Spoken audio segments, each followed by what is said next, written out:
सोच के देखिए, दिसंबर 2025 भारत की सबसे बड़ी एयरलाइन इंडिगो अचानक से ठप पड़ जाती है। आज हम इसी की पूरी कहानी समझेंगे कि आखिर ये सब हुआ कैसे। और इस पूरे केओस के बीच एक आवाज गूंज उठी, मैं ही दूल्हा हूँ, मैं नहीं जा पा रहा हूँ। एक फंसे हुए दूल्हे का ये बयान जो सोशल मीडिया पर वायरल हो गया, इस संकट की इंसानी कीमत को, उस तकलीफ को सामने ले आया। 1000 से भी ज्यादा, सोचिए, एक ही दिन में, जिसे अब ब्लैक फ्राइडे के नाम से जाना जाता है, 1000 से ज्यादा फ्लाइट्स कैंसिल हो गईं। लाखों लोग जहां थे वहीं फंस कर रह गए। तो सवाल ये उठता है, आखिर उस ग्रेट एविएशन फ्रीज के दौरान हुआ क्या था? कैसे देश का पूरा ट्रैवल नेटवर्क एकदम से थम गया? ये कोई छोटी मोटी गड़बड़ नहीं थी। देखिए, ये एक सिस्टम फेलियर था। एयरपोर्ट टर्मिनल्स तो जैसे वेटिंग रूम्स बन गए थे, डिपार्चर बोर्ड्स लाल रंग से चमक रहे थे, और हालात ये थे कि हर 10 में से 6 डोमेस्टिक फ्लाइट्स पर खतरा मंडरा रहा था।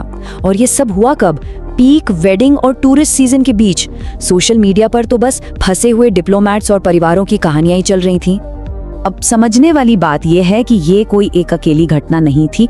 इसे आप एक परफेक्ट स्टॉर्म कह सकते हैं। मतलब एक ऐसा बड़ा संकट जो 3 अलग अलग लेकिन बड़ी वजहों के एक ही गलत समय पर टकराने से पैदा हुआ। तो इसके 3 मुख्य इंग्रेडिएंट्स क्या थे? पहला, पायलट्स के लिए नए सेफ्टी रूल्स। दूसरा, एयरलाइन की एक ऐसी स्ट्रैटेजी जिसमें स्टाफ को बिल्कुल अल्ट्रा लीन यानी जरूरत भर कर रखा गया था। और तीसरा, सर्दियों में ट्रैवल का जबरदस्त प्रेशर। इस पूरे मामले की जड़ में थे FDTL यानी फ्लाइट ड्यूटी टाइम लिमिटेशन के नए नियम। आसान भाषा में ये साइंस पर बेस्ड रूल्स हैं जो पायलट की थकान को रोकने के लिए बनाए जाते हैं, क्योंकि थकान ही हवाई हादसों की एक बड़ी वजह मानी जाती है। इनका मकसद था पायलट्स को ज्यादा आराम देना और भारत को ग्लोबल सेफ्टी स्टैंडर्ड्स के बराबर लाना। तो बदलाव क्या था? देखिए, पहले नियम था हफ्ते में 36 घंटे का आराम। नए नियम में इसे बढ़ाकर लगातार 48 घंटे का आराम अनिवार्य कर दिया गया। सुनने में छोटा लगता है, लेकिन इस एक बदलाव से ही अवेलेबल पायलट वर्कफोर्स में सीधे सीधे 15 से 20% की कमी आ गई। पर बात यहीं खत्म नहीं हुई। इसके ऊपर से 2 और नियम थे जिन्होंने शेड्यूलिंग में बिल्कुल आग लगा दी, खासकर इंडिगो जैसी एयरलाइन के लिए जो 24/7 ऑपरेट करती है। पहला, वीकली रेस्ट के बदले पर्सनल लीव लेने पर रोक, और दूसरा, रात की लैंडिंग्स को हफ्ते में 6 से घटाकर सिर्फ 2 कर दिया गया। ये थे किलर कंस्ट्रेंट्स। यहाँ एक बहुत जरूरी बात समझनी होगी। ये नियम तो सिर्फ एक ट्रिगर थे। असली वजह, जैसा कि क्रिटिक्स और पायलट यूनियनों का कहना है, मैनेजमेंट का एक बड़ा दांव था। उन्होंने FDTL के नए नियमों को ध्यान में रखे बिना, एक्स्ट्रा पायलट्स हायर किए बिना ही अपने विंटर शेड्यूल को एक्सपैंड कर दिया। मतलब एयरलाइन को बिना किसी बफर, बिना किसी सेफ्टी नेट के चलाया जा रहा था। चलिए अब देखते हैं कि ये परफेक्ट स्टॉर्म दिन ब दिन कैसे बढ़ता गया और कैसे इसने पूरे सिस्टम को ही कोलैप्स कर दिया। तो शुरुआत हुई 1 और 2 दिसंबर को। छोटे मोटे झटके लगे, ऑन टाइम परफॉर्मेंस गिरने लगी और क्रू टाइम आउट होने लगे, यानी उनके काम करने के घंटे पूरे हो गए। फिर आया 3 और 4 दिसंबर। अब हालात बिगड़ने लगे। OTP गिर के सिर्फ 19.7% रह गया और 550 से ज्यादा फ्लाइट्स कैंसिल हो गई। और फिर 5 दिसंबर यानी ब्लैक फ्राइडे। इस दिन इंडिगो ने एक सिस्टम रीबूट किया और 1000 से ज्यादा फ्लाइट्स को रद्द कर दिया। उसके बाद 6 और 7 दिसंबर को नेटवर्क धीरे धीरे संभलना शुरू हुआ, लेकिन कैंसिलेशन का सिलसिला फिर भी जारी रहा। मतलब 72 घंटे से भी कम में एक छोटी सी प्रॉब्लम एक बहुत बड़े संकट में बदल चुकी थी। ये सिस्टम रीबूट क्या था?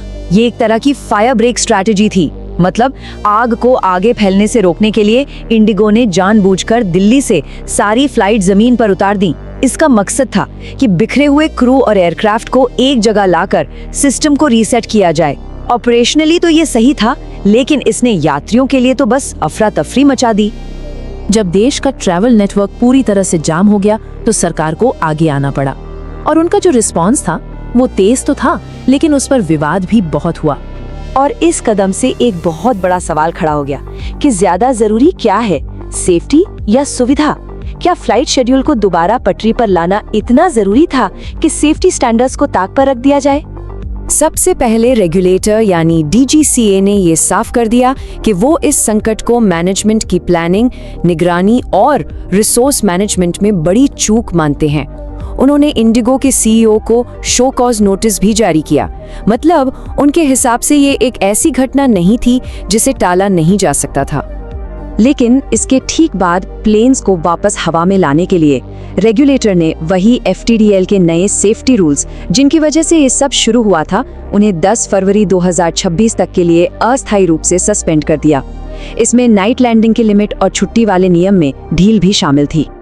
और बस यहीं से सारा विवाद शुरू हो गया। पायलट यूनियनों जैसे कि APAI ने सीधे सीधे चेतावनी दी। उनका कहना था कि इसका मतलब है इंडिगो के पायलट्स अब कम आराम और ज्यादा थकान के साथ साथ उड़ान भरेंगे, जिससे उनके पैसेंजर्स पर खतरा बढ़ जाएगा। ये इस विवाद को बिल्कुल साफ कर देता है। तो आखिर इस पूरे मेल्टडाउन का नतीजा क्या निकला और इससे फ्लायर्स यानी आम यात्रियों के लिए क्या सबक है? फाइनेंशियल इम्पैक्ट तो फौरन दिखा, 16,190 करोड़ रुपए। ये वो रकम है जो एयरलाइन ने मार्केट वैल्यू में खो दी, क्योंकि इन्वेस्टर्स का भरोसा एकदम से गिर गया। एयरलाइन के स्टॉक की कीमत 9.23% तक गिर गई। मार्केट इसे गवर्नेंस डिस्काउंट कहता है।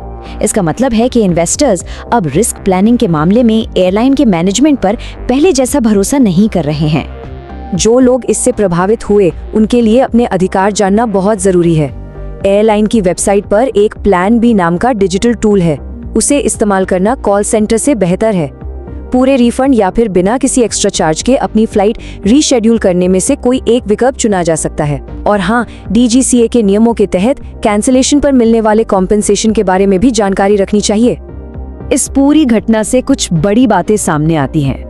पहली, इसने दिखाया कि जब मार्केट पर किसी एक एयरलाइन का इतना ज्यादा दबदबा हो तो पूरा सिस्टम कितना नाजुक हो जाता है। दूसरा, सेफ्टी रूल्स में जो अस्थायी छूट मिली है वो इंडिगो के लिए एक टिकिंग क्लॉक की तरह है। उनके पास अब 10 फरवरी 2026 तक का वक्त है। इससे पहले उन्हें पायलट्स की कमी की इस असली समस्या को हर हाल में सुलझाना होगा। और आखिर में ये ग्रेट एविएशन फ्रीज हमें एक बड़े सवाल के साथ छोड़ जाता है। सवाल ये कि क्या एफिशिएंसी हर कीमत पर आनी चाहिए? क्या सस्ती फ्लाइट्स और ऑन टाइम परफॉर्मेंस की अंधी दौड़ ने कहीं भारत के ट्रैवल इंफ्रास्ट्रक्चर को अंदर से कमजोर तो नहीं कर दिया है?